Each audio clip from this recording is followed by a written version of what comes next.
chapter number 2, acids, bases and salts. We are going to see those things in chapter number 2. Chapter number 1 we have finished. Now we are going to proceed chapter number 2 now. You have learnt in your previous classes that the sour and bitter taste of food are due to acids and bases. Sour taste, bitter taste, these tastes of food are due to acids and bases. You have seen the differentiation between acids and bases also. Acids are sour in taste and bases are bitter in taste. Respectively, if someone in the family is suffering from the problem of acidity after overeating, which of the following would you suggest as a remedy? Lemon juice, vinegar or baking soda? What you will suggest to give them? If anybody is suffering in your family with acidity, what you will give? Surely you will give baking soda, yes or no? Because lemon juice is an acidic condition. If acidity means what? Acids in the stomach increases. If you will give again acid as a lemon juice, citric acid is present in lemon juice, yes or no? If you will provide acids to your body, then what will happen? The level of acidity again it will increase, yes or no? So, to do for the neutralization, what you should add? Basic solution like baking soda we should give the patient who is suffering from acidity. Which property did you think of while choosing the remedy? This only property, what I just now told. To neutralize acidity, what you should add? Basic substances. We should give basic substances to the patients, yes or no?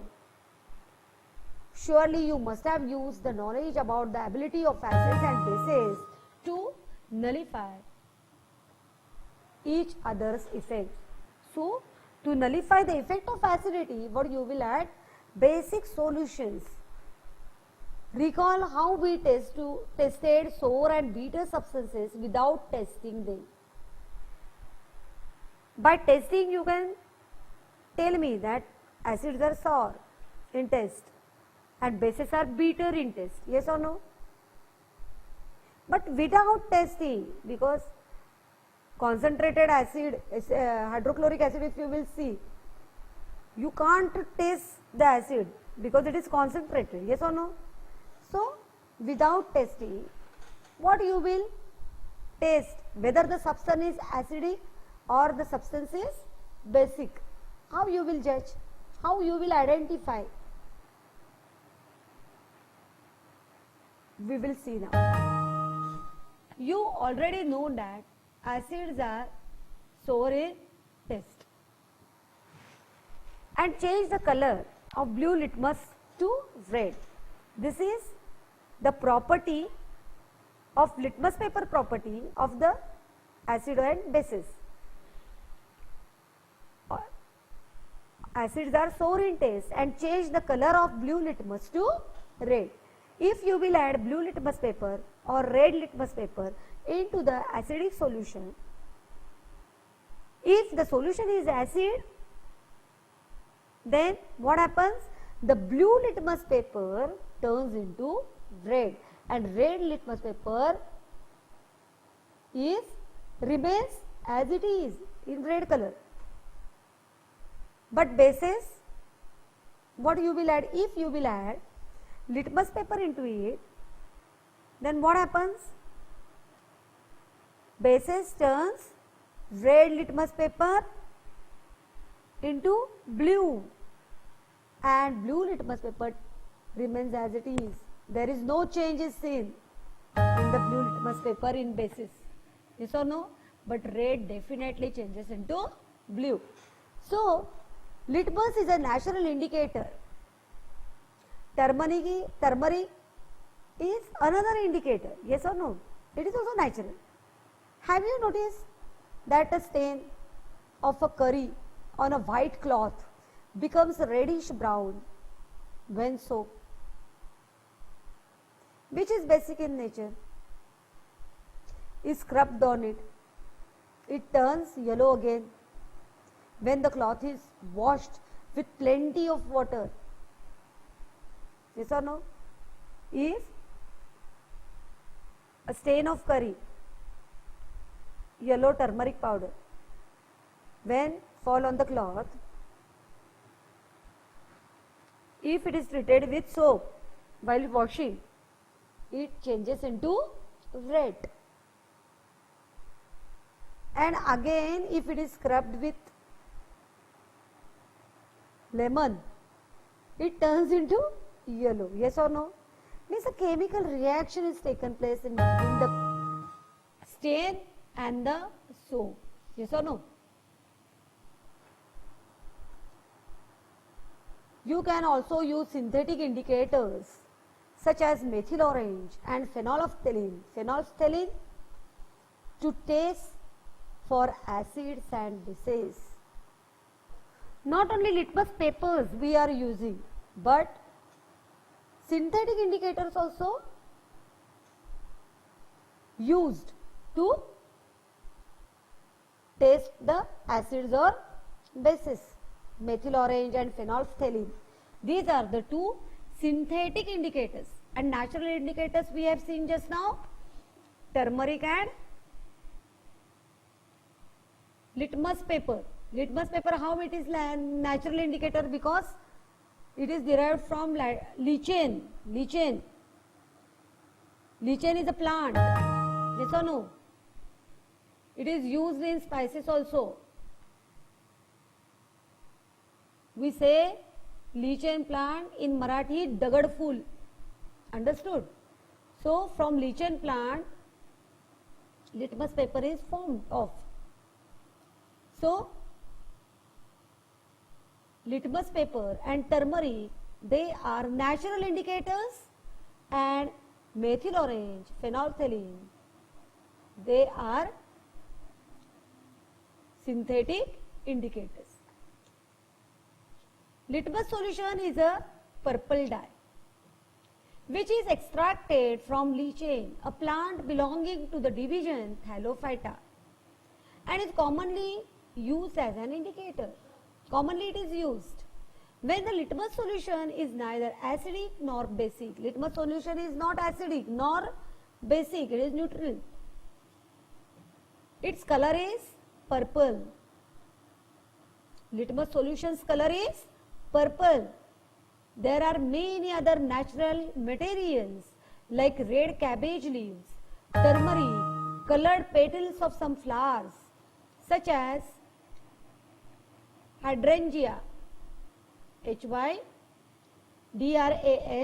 Hydrangea, tunia, and geranium, which indicate the presence of acid or base in the solution. Lichen doesn't show, it is neutral.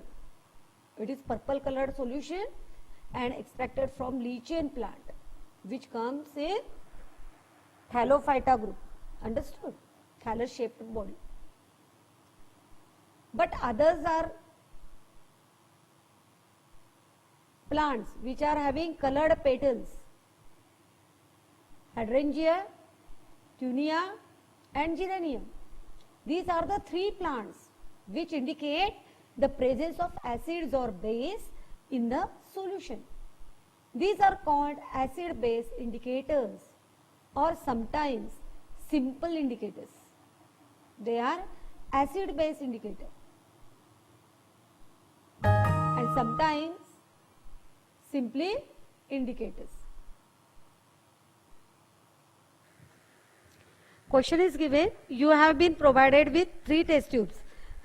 One of them contains distilled water, another is acidic solution, and third one is basic solution. How will you, and you have given red litmus paper there, how will you identify whether the solution is basic, acidic or neutral, means distilled water? So identification test of red litmus paper, we have just now see that red litmus paper turns into blue in basic solution. Understood? So here in acidic, no change is seen on red litmus. Basic, red litmus paper turns into blue. And neutral, what happens? In neutrals, what happens? No change will be seen on both the papers, means red also, blue also. So you can give the answers of this question. Now next is understanding the chemical properties of acids and bases. What are the chemical properties of acids and bases? Acids and bases in the laboratory. Activity 2.1 is given, laboratory activity. Collect the following solutions from the from the science laboratory: hydrochloric acid, sulfuric acid, nitric acid, acetic acid, sodium hydroxide, calcium hydroxide, potassium hydroxide, magnesium hydroxide. Put a drop of each of the above solutions on the watch glass one by one and taste with the drop of indicators. What change in the color did you observe with red litmus, blue litmus, phenolphthalein, methyl orange solutions for each of the solutions taken? So, you have taken some acids. What are those? Sulfuric acid, nitric acid, hydrochloric acid, acetic acid, and bases also you have taken. Bases always ends with OH, and acids H constituent is present. H2SO4, HCl, CH3COOH, HNO3. So this H, this constituent H is seen in every acids, and in every basis what you will see? OH. Sodium hydroxide, NaOH, potassium hydroxide, KOH, calcium hydroxide, CaOH twice, potassium hydroxide, KOH, ammonium hydroxide, ammonium NH4OH.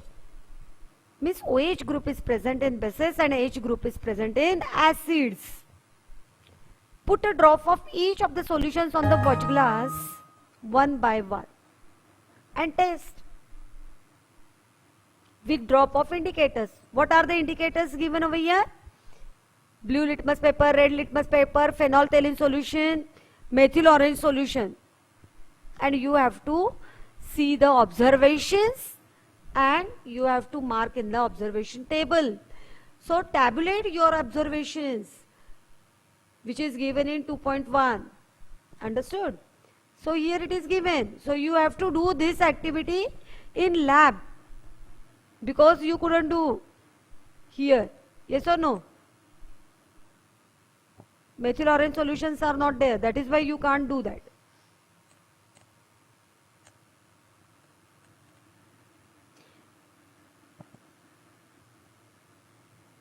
Now we will see the properties of the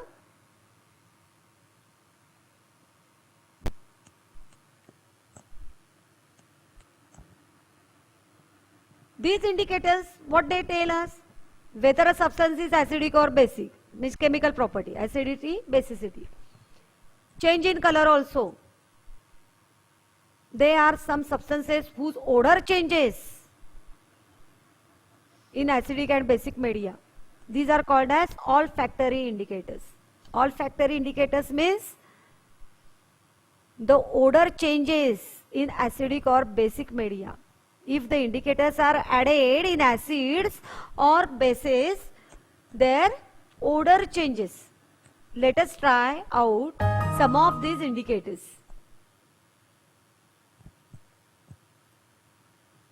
Olfactory indicators. Lavang tel. You know na, the olfactory indicator. It is used as olfactory. Smell. Olfactory means smell. Activity 2.2 is given. Take some finely chopped onions in plastic bag along with some strips of clean cloth. Chopped onion. You have to take in plastic bag some strips of clean cloth. Tie up the bag tightly and leave overnight in the fridge. The cloth strips can now be used to test for acids and bases. The cloth strips are present in the onion bags. Understood? Where onion is placed in the plastic bag. Take 2 of these cloth strips and check their odor. Check the odor of the cloth strips. Keep them on the clean surface and put a few drops of dilute HCl solution on one strip and a few drops of dilute NaOH solution on another strip, which are having a kind of smell of onion. Yes or no? So what we should add them? Add on those strips.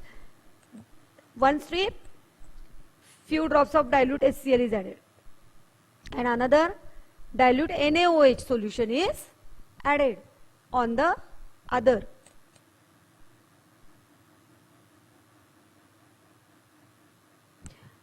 Rinse both cloth strips with water and again check the odor.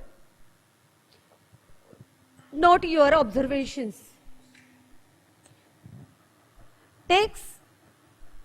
Now take some dilute vanilla essence and clove oil.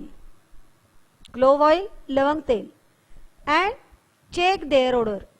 Dilute vanilla essence also. Vanilla essence have a type of smell. Clove oil also. Yes or no? Take some dilute HCl solution on one test tube and dilute NaOH solution in another test tube. Add few drops of dilute vanilla essence to both the test tubes. Shake well and check the odor once again and record the changes in odor. A kind of smell comes out, not as it is of vanilla essence. Yes or no? So odor changes there in acid, in bases. You have to check that in laboratory. Similarly, taste the change of odor of clove oil with dilute HCl and dilute NaOH solutions and record your observations. Which of these, vanilla, onion, clove, can be used as olfactory indicators on the basis of your observations? Olfactory indicators, clove oil can be used. Let us do some more activities to understand the chemical properties of acids and bases. How do acids and bases react with metals? Activity 2.3. The activity needs the teacher's assistance. Set the apparatus as shown in figure 2.1. Take about 5 ml of dilute sulfuric acid in test tube and add a few pieces of zinc granules to it. What do you observe on the surface of zinc granules? Pass the gas being evolved through a soap solution. Why bubbles are formed in the soap solution? Take a burning candle near the gas filled bubble. What do you observe? Repeat these activity with some more detail acids like HCl, HNO3 and CH3COOH. We have done with this activity with the help of dilute sulfuric acid. So you can do this activity by hydrochloric acid also, nitric acid also. So here in the figure 2.1, reaction with zinc granules with dilute sulfuric acid and testing of hydrogen gas by burning. Here, when zinc granules treated with sulfuric acid, hydrogen gas is formed through the water. Bubbles are formed, means gas is formed. Bubbles are formed means gas formed. When these bubbles, take burning candle near the bubble. What you will observe? Burning of hydrogen gas with pop sound. Hydrogen gas burns with pop sound. So, this is the reaction of zinc granules with dilute sulfuric acid. When zinc granules reacts with sulfuric acid, what is formed? Formation of hydrogen.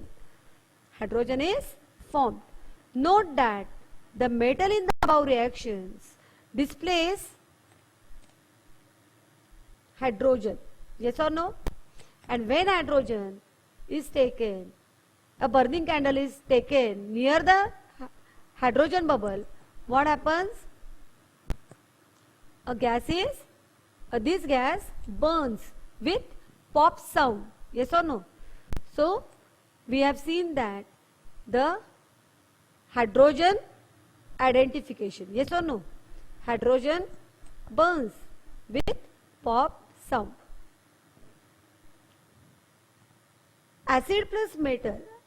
The note that the metal in the above reaction displaces hydrogen atoms from the acids as hydrogen gas and forms a compound called salt. Salt is formed. Yes or no? HCl plus Zn gives out ZnCl2 plus H2 gas. Acid plus metal gives out salt plus gas. When any acid reacts with metal, what is formed? Hydrogen gas is formed. If you will, instead of dilute HCl, if you will take sulfuric acid H2SO4, again hydrogen gas only will be formed. So when acid treats with metal, salt and hydrogen gas is formed. So any equation you can write it down by taking nitric acid dilute, sulfuric acid dilute, hydrochloric acid. Which gas is formed? Hydrogen gas is formed, and it is treated with zinc. Another metal you can use over there, but hydrogen gas formation is done. When acid reacts with metal, only hydrogen gas is formed and salt is formed. Now we are going to see next activity number 2.4. Place few pieces of granulated zinc metal in the test tube. Again zinc is taken as a metal. Add 2 ml of sodium hydroxide. Instead of acid we have added there basic solution of sodium hydroxide. Warm the contents of the test tube. Repeat the rest of the steps in activity 2.3 and record your observation. The reaction that takes place can be written as follows. 2NaOH plus Zn gives out Na2ZnO2. ZnO2 zincate. Na2 sodium. Sodium zincate is formed when zinc is treated with sodium hydroxide. Sodium zincate is formed and hydrogen gas is formed. You will find again that hydrogen is formed in the reaction. However, such reactions are not possible with all the metals. Understood? Only for some metals hydrogen gas is formed. Now next 2.1.3 will be taken tomorrow. How do metal carbonates and metal hydrocarbonates react with acids? We will see tomorrow. Today what we have seen, acid and metal. The reaction between acid and metal and the reaction between base and metal we have seen. Salt and hydrogen gas is formed. Okay. Now next, how metal carbonates and metal hydrocarbonates react with acid will be seen. Thank you.